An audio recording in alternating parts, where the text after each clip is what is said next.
Hello and welcome to this edition of our news bulletin for the hearing impaired. I'm Rukma and with me is Sonia once again.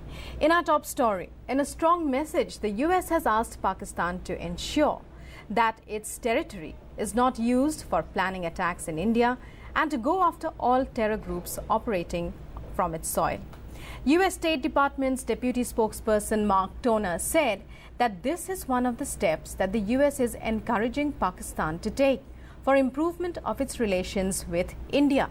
This comes close on the heels of the Prime Minister's address to a joint sitting of the US Congress, in which he said, without naming Pakistan, that terrorism is being incubated in India's neighborhood, underscoring that both India and the US share a vision of peace and prosperity of the world. The Prime Minister said, globally, terrorism remains the biggest threat and it must be fought at many levels, as the traditional tools of military, intelligence or diplomacy alone will not be able to defeat it. In his address to the joint sitting of the US Congress in Washington, he said, those who believe in humanity must come together to fight against terrorism as one and speak against the menace in one voice. Union Defence Minister Manohar Parrikar has said that Pakistan considers India a potential enemy. Addressing a press conference on the occasion of Vikas Parv in Ghaziabad, the Defence Minister said that Pakistan believes that attacking India is a birthright. He further added that India has to give a befitting reply to Pakistan on transgressions across the Indo-China border. He said they have reduced by 30 to 40%, and particularly this year.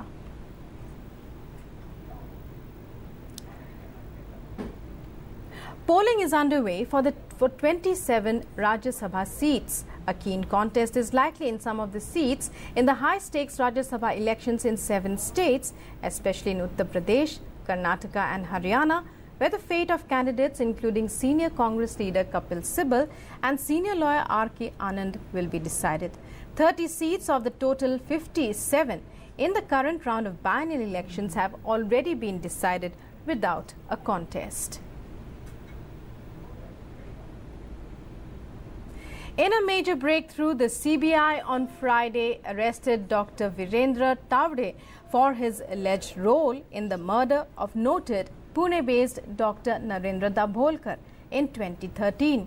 He will be produced before the Sessions Court in Pune today.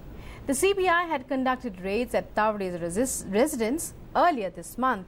His arrest was the first by the central agency since it took over the probe in May 2014 on the directions of the Bombay High Court based on a PIL.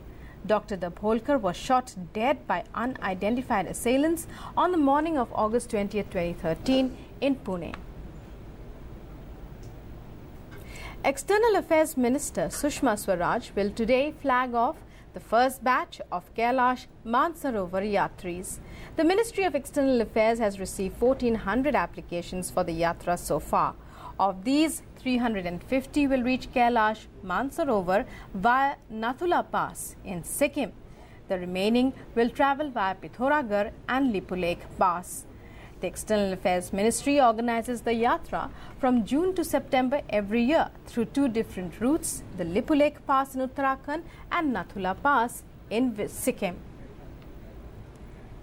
India's membership of the Nuclear Suppliers Group is expected to be deliberated upon by the Atomic Trading Club at its plenary later this month in Seoul, as a meeting in Vienna on India's bid remained inconclusive.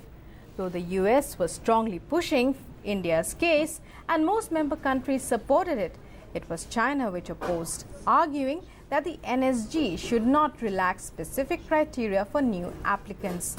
The NSG controls access to sensitive nuclear technology. A number of countries initially opposed to India's bid on the ground that it was yet to sign the Nuclear Non-Proliferation Treaty eased their positions and were ready to work out a compromise. However, China stuck to its position. Besides China, the member countries in the 48-nation group opposed to India's membership are New Zealand, Ireland, Turkey, South Africa and Austria.